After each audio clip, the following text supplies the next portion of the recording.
मी वाढत चालू होतं. आता माझं वय 35 चालू आहे सर. त्याच्यामुळे की सगळे बोलायचे की हिला होणारच नाही, काहीच नाही होणार.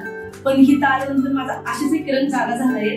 तर निखिल गोसावी सर, दीपाली मॅडम, इथले सगळे मी सगळ्यांची आभारी आहे. 18 वर्ष झाली आणि आम्ही खूप ट्रीटमेंट केल्या, भरपूर ठिकाणी दवाखाने केले, देवधर्म केला, पण कुठेच आम्हाला यश असं भेटलं नाही. तरी आम्ही निखिल सर आणि त्यांची संपूर्ण टीमचे मनापासून आभार मानतो. लग्नाला 7 वर्ष झाली.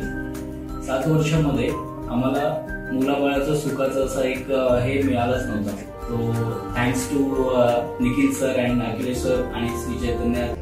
आम्ही बाळासाठी लग्नानंतर 9 वर्ष झाले तरी पण प्रयत्न करत होतो. आम्ही बऱ्याच हॉस्पिटलना व्हिजिट केली की embryonic IVF centre Shastrinagar Pune, इथल्या स्टाफचे आणि डॉक्टरांचे आम्ही धन्यवाद. निखिल सर, आम्ही सगळ्या स्टाफ हॉस्पिटलचा आम्ही आभारी आहोत. थँक्यू. पूर्ण स्टाफचं, निखिल सरांचं मी मनापासून आभार मानते. Embryonic fertility and IVF centre. Thank you.